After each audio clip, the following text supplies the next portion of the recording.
Hi everyone, I'm Aayush, a senior machine learning engineer at Pinterest, and thanks for joining for this talk. In this particular talk, I would be going over some of the practical lessons that we had from scaling the ads business, specifically around conversion ads at Pinterest. So this is the brief overview of the talk. We will discuss what Pinterest is and how ads fit into the ecosystem, how conversion optimization works, some of the unique challenges to conversion optimization, which are different than traditional recommendation system. Then we'll go into a brief history of the conversion ranking model and the recent privacy landscape changes and how it impacts personalization. And then we'll deep dive into some of the industry standard solutions to enhance personalization while also reducing the reliance on third-party data sets. Just for a recap, Pinterest is a visual inspiration engine, and our mission is to bring everyone the inspiration to create a life that they love. There are multiple touch points that a user might have on this journey when they visit the platform, and behind this, it's catered through different machine learning algorithms. Now let's see how ads fit into this ecosystem. Ads are these promoted by content that you can see on the platform. These help to connect advertisers with users by providing them the right content.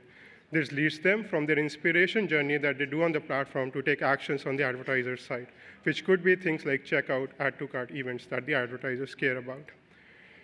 Now just going to brief how conversion optimization works. To connect advertisers with users, Pinterest has a performance ads product. To bring this product, the advertisers might have different goals in mind. It could be as simple as creating brand awareness or something like driving more clicks on the platform.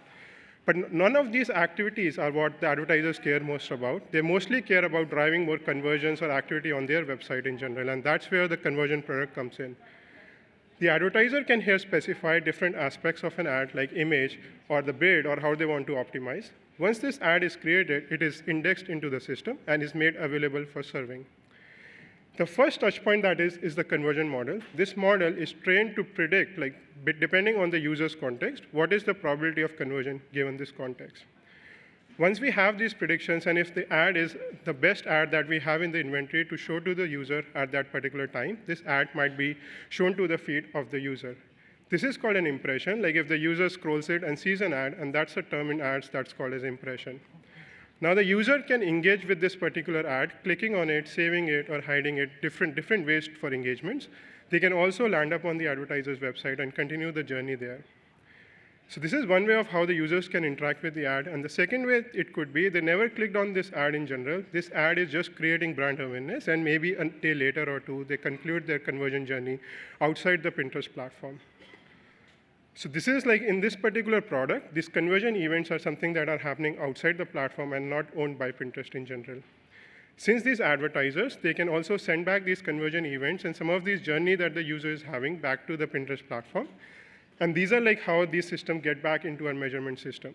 The first step here is ingestion, which means that we are reading these conversion events. If we can find a probable user based on different ad tracking technologies like third-party cookie or IP address or hashed emails, we can try to find a probable user on Pinterest platform, and that's called the user match. Once we can find a user on the platform, the next task is, can we find an activity on Pinterest that might have influenced this property, and that's called the attribution. All of these are powered by complex machine learning algorithms. And once we can attribute some activity back to Pinterest, that's where the reporting comes in, and Pinterest can take credit for a particular activity because it was influenced through the journey on Pinterest. And between these, as this data has been collected, this data helps and serves as a training data structure, training data sets and features for improving the conversion model so that it can make more performant predictions. Now, these are two important concepts in the conversion optimization in general. One is, what event are you trying to optimize for? These events happen outside the Pinterest platform and on the advertiser. Pinterest supports 4 different conversion types today: checkout, add to cart, lead, and signups. Checkout being the topmost important criteria or event for the advertisers in general because that fulfills the user journey completely. Advertisers can also report different other kinds of conversion events into the system, which can fuel and improve the features. The other notion that is different than typical recommendation system is this attribution window. So what this means is that typically in a normal recommendation, a click event might just happen within, let's say, 10 minutes or 1 minute before the user sees a particular ad. But for conversions, these positive events can take even longer, further more than 7 days or 30 days in general. So that's one of the challenges. How do you model for that? For this particular example, some advertisers might value a click event more than just viewing the event. So now Pinterest can provide different attribution windows that the advertisers can choose from. At the crux of all of this conversion optimization is this conversion model in general that I shared before. This model is optimizing for conversions that happen outside the platform, but since Pinterest cannot control the conversion events, this model is still built on impression level in general. So whenever the ad is shown to the user, Pinterest builds those impressions. Now this conversion can happen through different two ways that we discussed. Like either it could have through an engagement on the platform. So for understanding what a conversion given impression is for a particular ad context, this can now be broken down into two mutually exclusive groups in general. So one is trying to predict probability of click attributed conversion. So this means all those conversions that happen through a click action, and the other where the user never views, like never clicks or engages on the ad on the platform. That second type could be around the view attributed conversion. So here no click event happens, they just saw the ad on the platform and they purchase. So these are the two kind of major predictions that the conversion model makes to understand what the probability of conversion looks like. I think now let's go into some of the challenges which are unique to conversion modeling in general. One is the data quality. If you look at these conversion events, they are reported by advertisers. So advertisers can choose to either intentionally or unintentionally report different kind of data, which can introduce inaccurate labels and abnormal conversions. The other part is like the user match, where we are trying to find and match a conversion event based on like third-party cooking or IP address or hashed emails. That process is stochastic because you can, question. Okay. So because you can never know whether a user match, like you're able to find the user with the right accuracy of like 100%. The second problem that conversion optimization deals with is the data volume and label sparsity. So here, if you imagine a platform that might have like 100K impressions per day or some time duration, you might only get like 100 clicks and just only one conversion out of it. So the data is extremely sparse. This introduces extra constraints in types of what kind of architectures you can use, and it also reduces your iterations on A/B experiments because to get to a meaningful conversion volume, you need to run at higher traffics. The other context, like the other challenge comes in from the delayed feedback in general. Here, this is just because of the attribution window that the positive event can happen much later. This introduces new trade-offs in terms of how frequent can you update your model because you don't know whether a conversion would happen later or not. And it also introduces like challenges into model calibration. Now let's look at the first challenge around data quality. Like if you look at data quality, it's not just about inaccurate label, but based on the downstream applications, it could have different meanings. For example, like some advertiser, which is an auto manufacturers, want to optimize for third-party business, but Pinterest doesn't support an event type that they want. They want to promote more page visits. They can use proxy, other event types as checkouts, but send us like the page visit data. Now, if you look at from a reporting standpoint, like the reporting, like the advertiser still expects us to show these conversions. So these conversions are very valuable from a reporting standpoint, and we cannot remove these conversions from the system. But what if we look from a model training perspective, like can we, like either we can remove this data from model training because these are abnormal events, and if you look at page visits over like how many page visits happen would have like a magnitude higher than how many checkouts would happen on the page. So we want to either filter out these abnormalities in the data, or we want to also optimize for the kind of events they are reporting. And this is like handled through having ID features in the model, and I'll go into some details about how that's handled. And thirdly, like if you're looking at internal metrics, like how do you filter such kind of events? Do you identify them and filter it? So that you need to have different ways of how to tackle this kind of data quality, which is dependent on, which keeps changing on different downstream applications. Now let's go into the brief history of how the machine learning model evolved from very simple logistic regressions to more complex transformers recently. Starting in 2014, the simplistic model was a very simple logistic regression model, which is like a linear model. To improve the model performance and model capacity, we moved to a hybrid way of a GBDT plus logistic regression. This comes from a very seminal and famous Facebook paper around this technique. Here, the GBDT model is trying to learn nonlinear feature translations, and you embed that model into your logistic regression. One thing to note in ads industry in general, like ads inventory keeps on changing. Unlike other recommendations, like organic recommendations, where the inventory can be static, but for ads, inventory keeps on changing. So what you want your models to be training more incrementally. So in this particular setup, the logistic regression model is trained incrementally, but the GBDT, due to the nature of its training algorithm, cannot be trained incrementally that fast. So this was the time, and these red boxes are the relative improvements that we see as we move to a particular architecture. The next step that we wanted to improve here was to remove this GBDT dependence, which is a nonlinear translator, but it's also static, and it cannot capture that feature distribution shifts in the system. The next was a very seminal paper from Google in general, which is the deep and white paper. Here, what you're trying to do is just replace the GBT model with simple machine learning perceptron layers. So that was the improvement that we did in 2018. So next set of improvements that worked around this time was to have not having simple machine learning perceptrons, but having more deep complex architectures. One thing, at least till time, the traditional machine learning techniques evolved around creating handcrafted features. So feature crossing and understanding different feature combinations was handcrafted. So most of the time, as we have expanded the space of features that we had, it became increasingly difficult to have more feature processing in the system. So next step is Pinterest AutoML, which is kind of a misnomer in the industry because AutoML is different, but this is very similar to other architectures around deep and cross that are in the industry. But here, these are the major concepts here. Instead of training on handcrafted features, can you just train on raw features?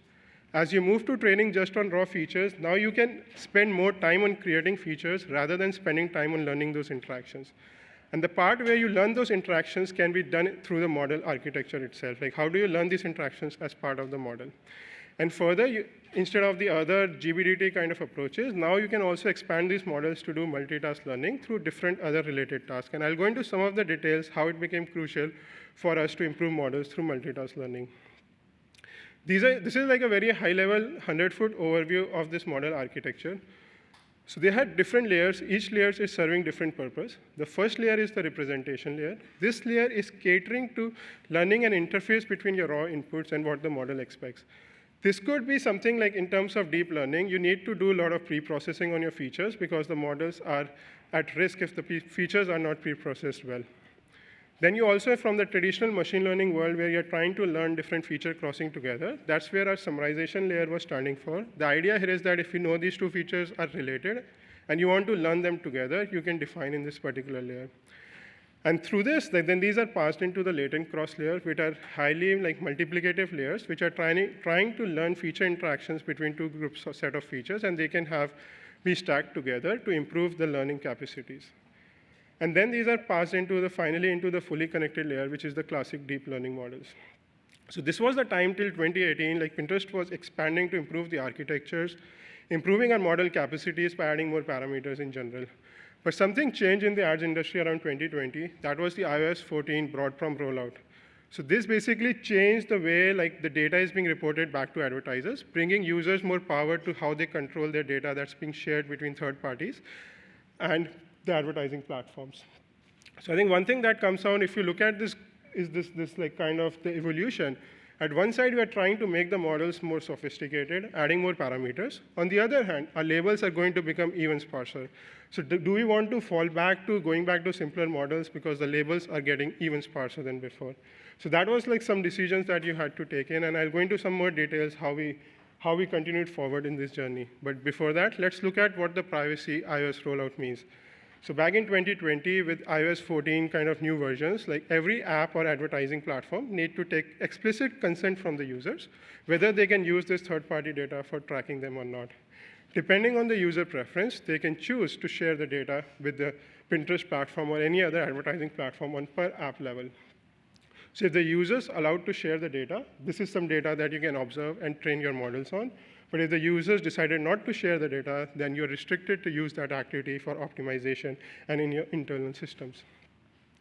So now let's look what part of the pipeline are impacted by this particular change. If you look at this particular change, the major changes that happen is in how is this data being shared between advertisers and advertising platforms, and also how this data is being used to optimize this experience on the platform. These two are the regions that are impacted by this particular change.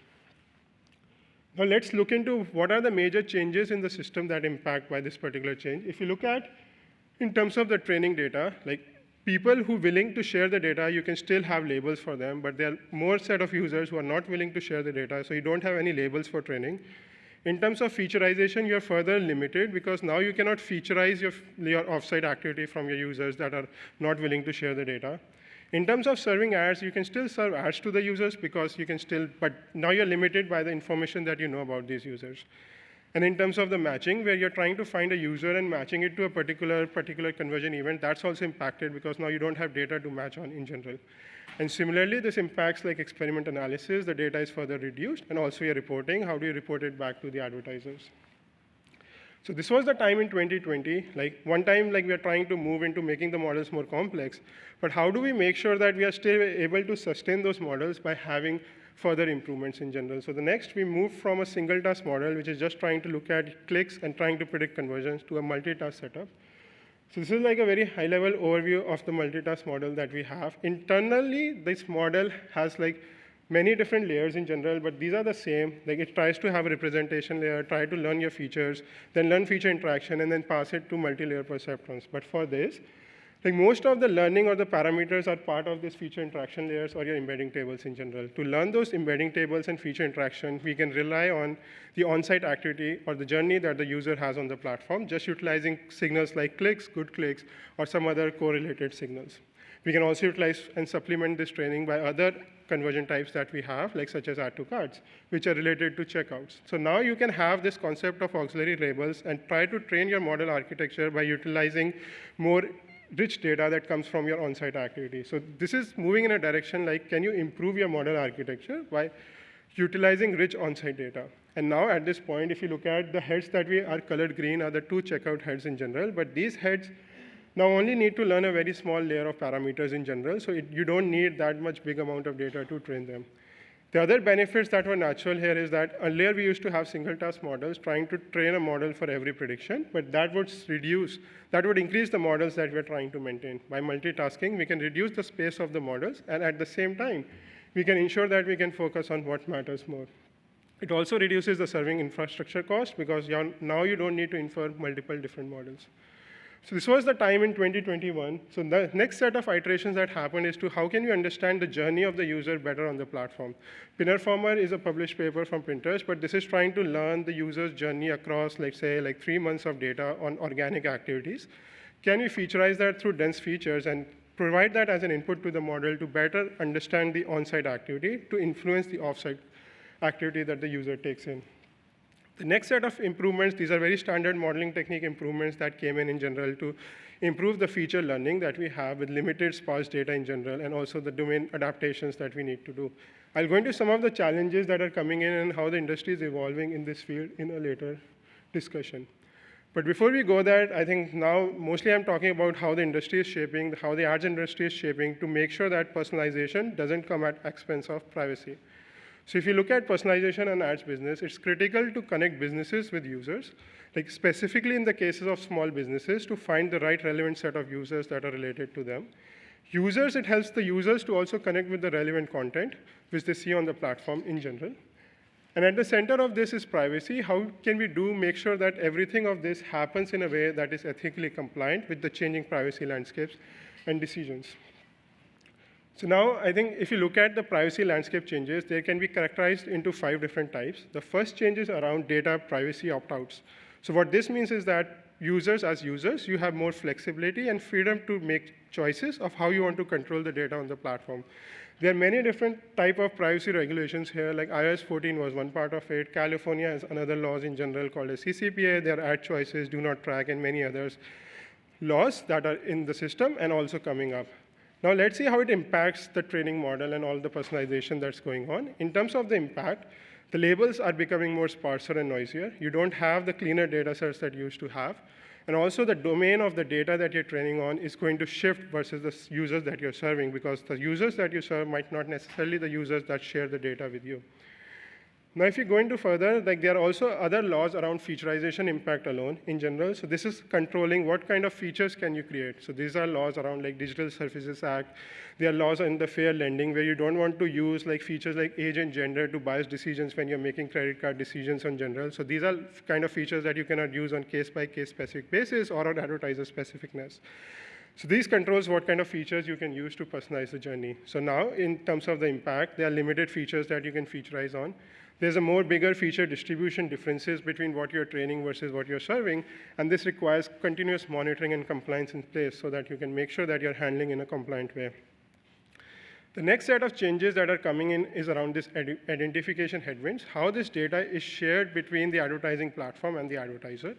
Safari, Chrome, and other browsers are bringing in new changes and restrictions in general, like not sharing the IP address or reducing and deprecating third-party cookie changes.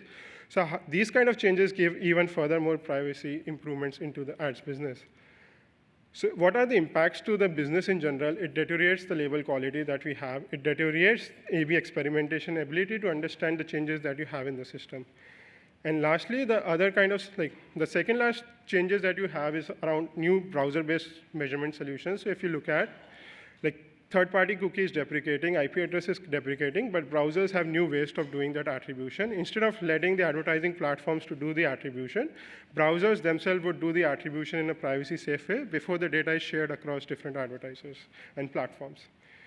So in terms of impact, the impact still remains the same. The labels get noisier. You don't have the same granularity of conversion, like visibility that you used to have before.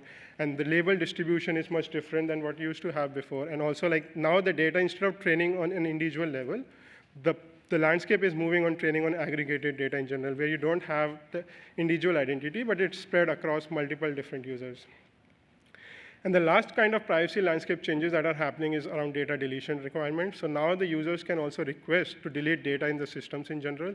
Advertisers can also have these requests. Now, how does that change the impacts in general and where the investments are happening? So this it needs to perform this deletion in the systems that have the data. So you need to now structure your data pipelines in a way that you can control the deletion in a more scalable manner. How do you control this deletion and make sure that everything is compliant with appropriate monitoring in place? I think those are the investment directions that are happening in this direction. So now if you look at, like, these are the challenges and these are what the impacts are, but now let's look at how the industry is moving in terms of the investments in general. So this is not specific to Pinterest, but the entire ads industry in general. So one is around algorithmic investments, like how can we improve the models that we have? So here, like, this research has been going for a long time in general. Like, how do we make sure that architectures and algorithms that we use can treat with sparse labels, noisier data sets? Handling these data domain shifts in the literature, there are papers around domain adversarial training and everything else. So these are like kind of how do you handle domain shift? And this has been prevalent in the computer vision techniques or NLP domain where you have different domains where you can't have labeled data. Lastly, training on encrypted data, like that's the research that was already going and that's bringing into the ads industry now. This next set of investments is around data storage and privacy handling. How do you ensure these privacy restrictions on your data set? Like, how do you alert or ensure that you have restrictions? Like, what kind of systems can talk to what kind of systems and see what kind of data? So those are the kind of changes that are happening in having those systems in place. And also, when you think about access controls, like, do you think about access controls on a file level, or do you think about like storing duplicate copies of the data and giving access to different people versus like trying to do it in a more scalable way that you don't need to store it multiple times, but people can access certain part of the data if they have the permission. The next set of investments are around secure data sharing. How do you share the data between third-party advertisers and advertising platform in a secure way? Here we have like secure multi-party computation, which tries to share data in a way that you don't divulge any of the private information. Clean rooms is like coming up as a neutral third-party solutions, which can help provide both the advertising platform and advertisers to run simple queries on the systems without sharing the individual data for the users and putting privacy at risk. Similarly, new API conversion APIs are coming up, which can share this data in a server-to-server manner. And lastly, there are infrastructural changes that need to happen, something like on-device learning. Like instead of taking the data from the user's device and sharing it back to the advertisers, it's more about how can we learn from the data that's on the device and not utilize sharing. And I think in terms of the model architectural improvements, like these are some of the industry standard solutions that are going in. Like how can we leverage the first-party data better? In these directions, the techniques like post-click featureization, if I have time, I'll go into those details, but using more of the auxiliary on-site action and whatever the user is doing on the platform, using on-site feature engineering and developing better features can fuel better models. The next set is like, how can we learn from unlabeled data? So there's a set of users who are not sharing the data with you. How can you learn labels for them in general? How can you generate synthetic data that can fuel your model performance?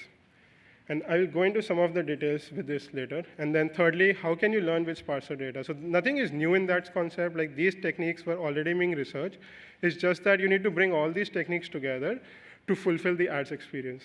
Now, ensemble techniques and data augmentation here. And then you also need to handle the bias between the different populations that you have, either through reweighting or resampling or adversarial domain training.